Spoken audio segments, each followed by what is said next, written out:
que é estrategista-chefe da Avenue e participa aqui com a gente também do nosso Top News. Oi, Will, bem-vindo, viu? Uma ótima tarde para você. Muito boa tarde a todos que estão nos assistindo aí. A gente agradece pela sua participação, Will. A gente viu ontem, então, aqui o resultado da Tesla, trazendo...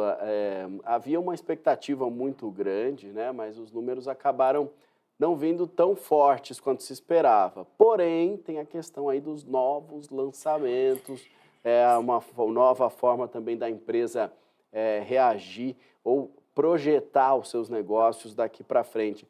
Queria saber qual é a sua análise a respeito dos números e por que tanta expectativa assim pela frente.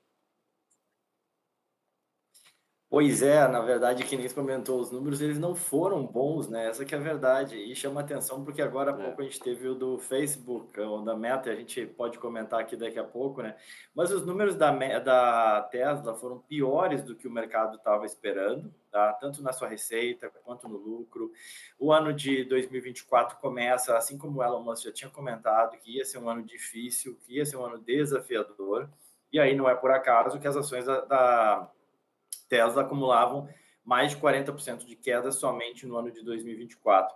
Agora, em contrapartida, o anúncio depois do resultado foi o divisor de águas, né? Foi o que catapultou as ações da empresa. O Elon Musk falou que está acelerando o processo de lançamento de um novo carro, que ele já tinha comentado que ia lançar, um carro mais barato, num valor menor, né, do que os atuais carros da Tesla. Comentou, inclusive, do lançamento de novos carros. Aliás, sobre esse carro mais barato, digamos assim, que se projetava que ia iniciar lá em 2025, ele já quer que inicie a produção, eventualmente até no final de 2024. Fala de novos lançamentos também, já de acelerar o processo de novos lançamentos. E, além disso, super importante, ele foi muito incisivo, forte, enfático em defender todos os investimentos que a empresa tem feito em inteligência artificial e dizer que os novos modelos da Tesla e que tudo aquilo que a empresa vem plantando, desenvolvendo, vai ser algo realmente um divisor de águas no mercado automotivo. Dando um exemplo, ele comparou o processo hoje de você dirigir tal qual você entrar num elevador. Você entra no elevador, você aperta o botão e é isso, você não faz mais nada. É essa experiência, é isso que a Tesla está buscando com seus carros, os carros autônomos da Tesla, né? Então, isso realmente chamou atenção, isso acabou movimentando o mercado e justifica a forte alta das ações. Perfeito. E essa mudança na sua visão de experiência, digamos assim, do cliente, ela tem potencial para deixar a teoria e, na prática, ser de fato algo que vai cativar esse cliente ou este usuário? Olha, eu diria que não dá para duvidar da Tesla, né? Ela conseguiu surpreender, de fato, o mercado com seus carros, seus primeiros carros elétricos, por isso que ela foi, pode-se dizer assim, a precursora, ou aquela que tornou o carro elétrico um objeto de desejo por mais pessoas. O próprio Elon Musk e os seus diretores comentaram que esses receios, essas dúvidas que o mercado tem tido com carros elétricos é uma oportunidade muito boa para eles que continuam acreditando nisso, em continuarem sendo os principais agentes de mercado, sendo líderes de mercado, aproveitarem que os outros estão investindo menos para continuarem investindo, porque eles acreditam muito no produto do carro elétrico.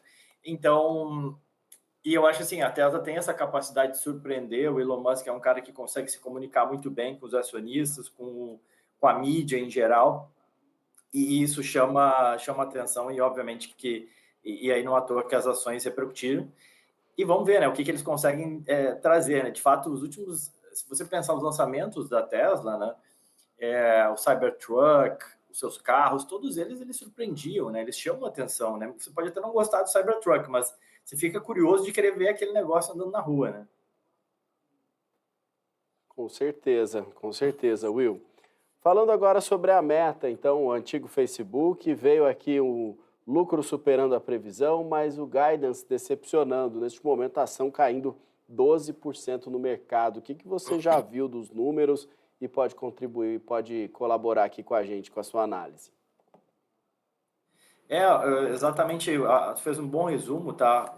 A Meta entregou um crescimento de receita de 27%, primeiro trimestre de 23 com o primeiro trimestre de 24. As receitas elas saíram de 28 bilhões para 36 bilhões, então foi um crescimento forte. A Meta fez o dever de casa, reduziu o contingente de pessoas em 10%, reduziu gastos, então ela cresceu 27% receita, mas os custos cresceram só 6%. Então, ela teve um ganho de alavancagem operacional, como a gente fala, né? O seu lucro operacional ele subiu 90%, o lucro líquido na última linha mais de 100%. Então, foram números bem fortes. A Meta lucrou mais de 12 bilhões de dólares nesse primeiro trimestre de 2024. Só que o problema é que ela deu um guidance que foi considerado, né, mais relativamente fraco ou que não anima, digamos assim, né? Tenho para mim, sinceramente, que a barra estava muito alta. As expectativas de resultados aqui nos Estados Unidos, elas estão elevadas, né? Então, você tem uma expectativa muito elevada, que as empresas continuem entregando crescimento atrás de crescimento, e ainda que elas cresçam, eventualmente isso não é suficiente, especialmente depois das altas que as ações da Meta já tinham percebido no ano, né? Quase 40%. E isso, assim, só olhando no ano de 2024, fora o que já tinha subido no passado. Então, acho que esse guidance um pouco mais fraco, aí, especialmente do crescimento de receita, acabou abatendo um pouco a ação. Junto a isso, o fato dela continuar gastando, investindo, né, o que a gente chama de CAPEX, um CAPEX bastante elevado, e ela vem desenvolvendo seus modelos de inteligência artificial também.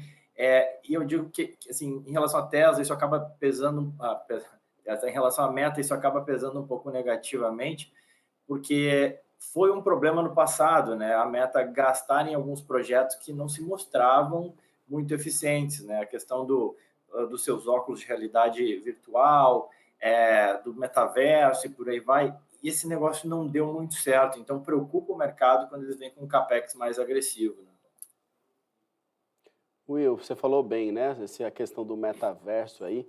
Quando surgiu, era aquela história de que a gente ia ter que ter uma empresa no metaverso, a gente teria que ter um terreno, teria que comprar uma casa no metaverso para a gente conseguir viver na tecnologia. E, de fato, isso não se confirmou, pelo contrário, virou praticamente um delírio essa questão. Mas, ao mesmo tempo, houve, a partir do ano passado já, um reposicionamento da Meta em relação a fazer as redes sociais o seu negócio. Então, hoje, o que se vê de engajamento e o que se vê de estímulo nas redes sociais, especialmente Instagram, mas talvez um pouco ainda de Facebook, é um estímulo a aplicar dinheiro na plataforma, né? A impulsionar os seus próprios conteúdos, a fazer com que esse dinheiro chegue para a Meta, e a Meta admitindo aí que o negócio que ela sabia fazer de fato era a rede social. E aí essa virada, nesse passar do tempo e nesse primeiro trimestre, ela se consolida nesse ponto também, no seu ponto de vista? Você acredita que, de fato, esses números também podem revelar nesse sentido, de que o caminho adotado acabou sendo o correto? Eu acho que sim, eu entendo que essas coisas realmente, como o seu Fábio falou, né, são muito novas, né, avançou no mundo, a própria inteligência artificial foi avançando. Naquele momento ali você tinha aquela ideia, ou pelo menos o Zuckerberg fez essa aposta muito agressiva, né, em relação a uma realidade virtual, que acabou não se mostrando o principal vertente que a gente tem caminhado, né, para onde a gente tem caminhado. Eu diria que ele foi rápido, ou pelo menos ele conseguiu, né, ajustar a companhia para dizer que, poxa, talvez não seja bem por aí, voltar a focar no core business da empresa, conseguir competir com o TikTok, conseguir competir com o YouTube, que veio crescendo nos seus YouTube Shorts também, e manter o seu poder ali, seu espaço de mercado.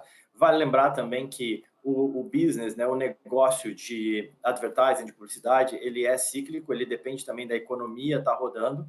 Em 2022, a economia foi desacelerando, esperava que ia entrar em recessão em 2023, então também tem isso, né? E aí o que a gente viu foi que não teve recessão nenhuma, a economia foi muito forte, e aí com isso a Meta percebeu também essa ciclicalidade do seu business, no seu resultado, de uma forma positiva. É uma empresa, assim, os números das empresas Big Tech são sempre muito fortes, são superlativos, né? Empresa que lucra 12 bilhões de dólares em um único trimestre, gera forte caixa, ela tem punch, né? Ela tem capacidade de investir 40 bilhões de dólares, que é o teto do gasto que ela imagina ter para 2024, em desenvolver novas coisas, novas frentes que podem melhorar a nossa vida e gerar uma vertente de receita importante para a empresa. Perfeito. Will, antes da gente terminar, tem ainda empresas importantes para divulgar resultados. Teve também o resultado da IBM, não sei se você tem alguma coisa a comentar, fica à vontade se você quiser também registrar. A IBM com lucro líquido aí de 1 bilhão e 600 milhões de dólares nesse primeiro trimestre, um lucro que supera a previsão, mas ao mesmo tempo a receita não veio do que se esperava e a ação também está caindo nesse momento por aí. Mas o que vem ainda pela frente de outras empresas, de outras companhias grandes e que podem também influenciar bastante no índice daqui para frente? É uma fase de muita atenção, né, para o investidor e para quem gosta de investir seu dinheiro também nas empresas americanas. Não, sem dúvida. Essa semana é uma semana bastante intensa, né? A gente já teve Tesla e Facebook, a gente ainda tem Microsoft, tem Google, tem várias outras. Casualmente não, eu não olhei o resultado da IBM, mas em geral, até agora o que a gente viu foi que 86, mais de 86, já quase 90 empresas do S&P divulgaram seus resultados. E mais ou menos 13, isso dá mais ou menos 13% do peso do índice, né? Agora, obviamente, com o Facebook você aumenta um pouco isso, vai lá para 15%, vai do índice pelo menos, já divulgou seus resultados. Até agora, tinha aquela expectativa de que o lucro crescesse pouco no agregado, tá? Mas os lucros vêm crescendo acima das estimativas. Quase 8% de crescimento de lucros, tá? No agregado entre as empresas, 76% das empresas batendo as estimativas do mercado. E eu acho que, assim, talvez como a gente viu no quarto trimestre do ano passado, quando você tinha uma expectativa relativamente baixa em relação a crescimento de receitas e lucros, e as empresas surpreenderam, você está vendo isso novamente nesse trimestre. A só ressalva que eu faço é que a barra ela ficou alta, né? Então você tem estimativas não só de receita e lucro que estão sendo batidas, mas estimativas em relação ao futuro. E aí você pega algumas empresas, o próprio JP Morgan, que foi o primeiro que divulgou, números muito bons, muito fortes, mas ele falou o seguinte, olha, o lucro não vai crescer em 2024, e aí a ação foi penalizada, até porque também já tinha subido uns 40% nos últimos 12 meses e tal. Então, acho que, assim, os resultados estão batendo, a perspectiva é que continuem superando as estimativas, estão batendo, estão crescendo mais do que o esperado. Agora, tem sido uma safra onde o mercado está olhando muito também os guides das empresas e o que elas estão falando olhando para frente. Perfeito. William Castro Alves, estrategista-chefe da Avenue. Muito obrigado pela sua participação aqui no Top News. Volte quando quiser, viu? Obrigadão. Boa tarde para todos.